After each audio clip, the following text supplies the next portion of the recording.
우리 친구들 안녕. 주간 성경 공부 시간입니다.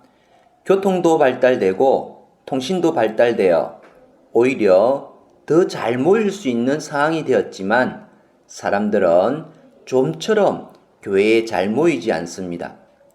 이런 현상들은 빈번하게 모이지 않는다는 문제로 끝나는 것이 아닙니다. 왜냐하면 모이지 않으면 그 어떤 하나님의 역사심도 하나님의 은혜도 기대할 수 없기 때문입니다. 오늘은 모임의 중요성에 대해서 함께 공부해 보도록 하겠습니다. 다 함께 찬양합시다.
두 손 모으고 눈 감고 기도하겠습니다. 사랑이 많으신 하나님 아버지, 은혜를 감사합니다. 주간 성경 공부를 하기 위해서 이 자리로 나왔습니다. 우리의 마음이 하나님 말씀에 집중할 수 있도록 붙들어 주시고 진리의 성령 하나님께서 인도하여 주셔서 하나님의 말씀을 잘 깨달으며 깨달은 말씀 우리 마음의 신비에 잘 새길 수 있도록 인도하여 주시옵소서. 시종을 주님께 맡기며 예수님 이름으로 기도드립니다. 아멘. 오늘 다룰 성경 본문은 히브리서 10장 25절 말씀입니다. 제가 가진 성경으로는 신약 성경 362면입니다. 모두 자기 성경책을 찾아펴시기 바랍니다. 다 함께 합독하겠습니다. 시작. 모이기를 패하는 어떤 사람들의 습관과 같이 하지 말고 오직 근하여 그날이 가까움을 볼수록 더욱 그리하자. 아멘. 암송구절 히브리서 10장 25절 말씀. 모이기를 패하는 어떤 사람들의 습관과 같이 하지 말고 오직 근하여 그날이 가까움을 볼수록 더욱 그리하자. 히브리서 10장 25절 말씀. 아멘. 학습 목표. 첫 번째, 하나님께서 성도들의 모임 가운데 큰 은혜를 주셨다는 것을 안다. 두 번째, 교회 안에 작은 모임이라도 참여하는 습관을 가진다. 아이스 브레이크 시간. 그리스도인 구별하기. 여러분이 누구를 만났을 때 저 사람이 그리스도인인지 아니면 비그리스도인인지 구별하는 방법이 있을까요? 그리스도인인지 비그리스도인인지 구별하는 여러분만의 비결이 있다면 그 비결을 세 가지만 생각해 보세요. 예를 들어서 예배 드리는 모습을 볼 때, 아니면 식사 전 기도하는 모습을 볼 때, 아니면 지금 죽어도 천국 갈 수 있다는 구원의 확신을 볼 때, 여러분이 생각하는 것 세 가지도 메모지에 한번 기록해 보시기 바랍니다. 이렇게 그리스도인을 구별하는 기준들이 많이 있지만 그 중에서 가장 좋은 기준은 교회에 가느냐 가지 않느냐일 것입니다. 오늘 주제는 교회의 모임에 대해 함께 생각해 봅시다. 주제 속으로 모임의 중요성. 모임은 교회뿐만 아니라 나라에서도 중요하고 가정에서도 중요합니다. 이제 세 가지 상황을 살펴보겠습니다. 만약 나라 일을 위해 국민이 모이지 않으면, 가정의 일을 위해 가족이 모이지 않으면, 뿐만 아니라 성도들이 교회에 모이지 않으면 어떤 일이 일어날지 한번 생각해 보도록 합시다. 먼저 나라 일을 위해 국민이 모이지 않으면, 국민이 모여야 하는 나라 일은 투표, 전쟁이나 재난 때 긴급 동원, 군 입대, 국가대표팀 간의 응원, 수제나 불우이웃 돕기를 위한 모금 등 다양한 일들이 있겠죠. 만약 나라 일에 국민이 모이지 않으면 어떻게 될까요? 투표에 모이지 않으면 잘못된 인물이 당선될 수도 있겠죠. 잘못하면 독재자가 나와 나라를 자기 마음대로 움직일 것입니다. 국민투표에 나라에 큰 해를 주는 결정을 하게 될 수도 있습니다.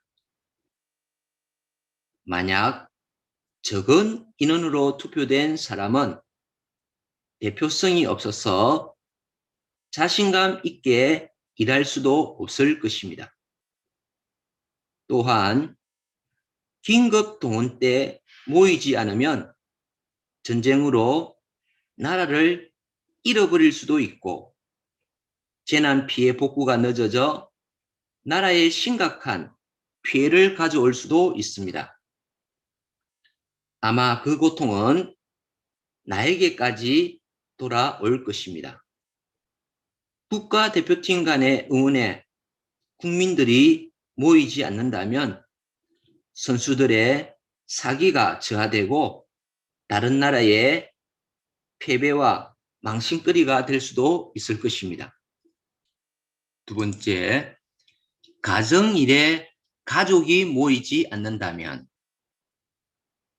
가족들이 모여야 하는 가정의 일들은 장례식, 결혼, 부모님의 환갑, 칠순잔치, 명절 때 가족 모임, 생일잔치 등 다양한 모임이 있을 수 있겠죠. 그런데 가족들이 모이지 않는다면 어떤 일이 일어납니까? 큰일을 치러내지도 못할 것입니다. 가족들 간에 갈등이 생기고 부모님이 실망할 것입니다. 가족의 윤리가 무너지고 가족 의식이 희미해지며 가족이 없다는 생각에 서로 많이 외로워할 것입니다. 세 번째, 성도들이 교회에 모이지 않는다면,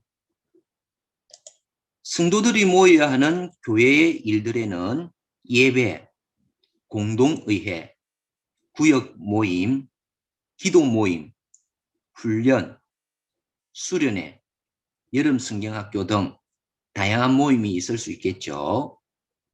만약 성도들이 교회 모임에 모이지 않는다면 교회에서 좋은 결정을 할 수 없을 것입니다. 그리고 사람들이 영적인 굶주림에 허덕일 것입니다. 현장에서 설교를 들을 수 없을 것이고 하나님의 은혜를 체험하기 힘들어질 것입니다. 어려울 때 기도할 곳을 찾지 못할 것이고 교회에서 도와주던 불우시설들이 고통을 겪게 될 것이며 교회 후원으로 나가 있는 선교사님들이 더 이상 선교를 할 수 없게 될 것입니다. 힘들 때 기도 부탁을 할 사람도 없을 것입니다. 이와 같이 모임이라는 것은 아주 사소한 행위같이 보이지만 만약 모이지 않는다면 엄청난 일들이 초래될 것입니다. 그렇기 때문에 모임은 그 모임에 속한 사람의 가장 기본적인 의무이자 권리입니다. 교회 안에 모임을 폐하도록 하는 것은 사탄이 교회를 쓰러뜨리려고 하는 전략입니다. 그러므로 성실하게 교회 모임에 참여하는 것이 위대한 일을 이루는 시작임을 기억해야 되겠습니다. 성경 속으로 모이면 어떤 일이 우리가 모이지 않을 때 우리 안에 큰 어려움이 있게 됨을 살펴보았습니다. 그렇기 때문에 모이는 일은 작은 일이기는 하지만 중요하고 가치 있는 일입니다. 그래서 히브리서 10장 25절 말씀에서도 성도들에게 모이기를 힘쓰라고 말씀하고 있습니다. 모이는 일에 힘쓰라는 것은 모이는 일은 노력해야 하는 일이기 때문에 힘쓰라고 하는 것입니다. 그냥 방치하면 모이려고 하지 않기 때문입니다. 그렇다면 성경에서는 성도들이 모일 때 어떤 일이 일어났는지 함께 세 가지 사건을 통해 살펴보도록 하겠습니다. 첫 번째 사건은 사무엘상 7장 1절에서 12절에 나오는 미스바 회개 운동입니다. 사무엘이 선지자로 활약하던 시절에 이스라엘은 영적인 암흑기를 지나고 있었습니다. 엘리 제사장들의 두 아들들이 하나님의 법궤를 가지고 나간 전쟁에서 패하고 말았습니다. 그 결과 법궤도 빼앗기는 수치를 당해야만 했습니다. 이런 시대에 사무엘은 선지자로 등장하여서 이스라엘 백성들에게 이방의 우상을 제거할 것을 명령하였습니다. 그러자 백성들은 사무엘의 말처럼 자신의 우상들을 버렸고 미스바에 모여서 금식하며 회개하기 시작하였습니다. 이때 블레셋 군대가 이스라엘 사람들이 비무장 상태로 미스바에 모여 있다는 이야기를 듣고 이스라엘을 공격하게 됩니다. 이 소식을 들은 이스라엘 백성들은 여기에 동요하지 않고 계속 기도합니다. 그 결과 하나님께서는 블레셋 군대에 큰 우레를 바라셨고 이스라엘 백성이 승리할 수 있도록 역사하셨습니다. 이스라엘 백성들이 모여서 회개하고 금식할 때 블레셋 군대의 침략을 하나님께서 막아주셨습니다. 두 번째 사건은 느헤미야 8장 1절에서 12절에 나오는 포로 기한입니다. 이스라엘 백성들은 바벨론의 포로 시절을 마감하고 3차에 걸쳐서 기한하게 됩니다. 그들이 돌아와서 처음으로 실시한 것은 무너진 성벽을 완공하는 것이었습니다. 그리고 노력 끝에 성벽을 완공할 수 있었습니다. 성벽을 완공한 이스라엘 백성들은 그것에 만족하지 않고 큰 영적인 부흥을 소망했습니다. 그래서 수문 앞 광장에 모든 백성들이 함께 모이게 되었습니다. 이 모인 자리에서 백성들은 함께 하나님 말씀을 듣고 이 말씀에 아멘으로 화답하고 감격의 눈물을 흘리게 되었습니다. 백성들이 말씀을 들으면서 흘린 눈물은 자신의 죄악을 토해내는 회개의 눈물이었습니다. 그들의 회개가 얼마나 간절했는지 느헤미야와 에스라가 통회하는 백성들을 진정시킬 정도였습니다. 백성들이 함께 모여 기도하면 하나님의 은혜를 경험할 수 있다는 것을 보여줍니다. 그래서 이스라엘 백성들이 모여서 말씀을 들을 때 그들이 하나님께 죄를 회개하였습니다. 세 번째 사건은 사도행전 1장 13절에 나오는 오순절 성령 강림입니다. 예수님께서 승천하신 후 120명의 제자들은 예루살렘 마가다락방에 모여 오직 기도에 힘쓰며 예수님께서 약속한 성령을 기다렸습니다. 이렇게 함께 모여 기도하는 120명의 제자들에게 오순절날 성령이 임하게 됩니다. 마가다락방에 급하고 강한 바람 소리가 가득하고 불의 혀같이 갈라지는 것이 사람들의 머리 위에 임하였습니다. 그리고 사람들이 다른 방언으로 기도하기 시작했습니다. 120명의 제자들이 함께 모여 기도했을 때 하나님께서 약속한 성령을 부어주신 것입니다. 성령님은 성도들이 모인 곳에 임재하시고 충만케 하십니다. 120명의 제자들이 모여서 오직 기도에 힘쓸 때 성령이 임하였습니다. 삶 속으로 고맙긴 하지만 우리가 주일에 교회에 모여서 예배 드리는 것은 작은 일 같지만 하나님 편에서는 큰 일입니다. 앞에서 보았듯이 우리가 모였을 때 하나님께서 크게 역사하셨습니다.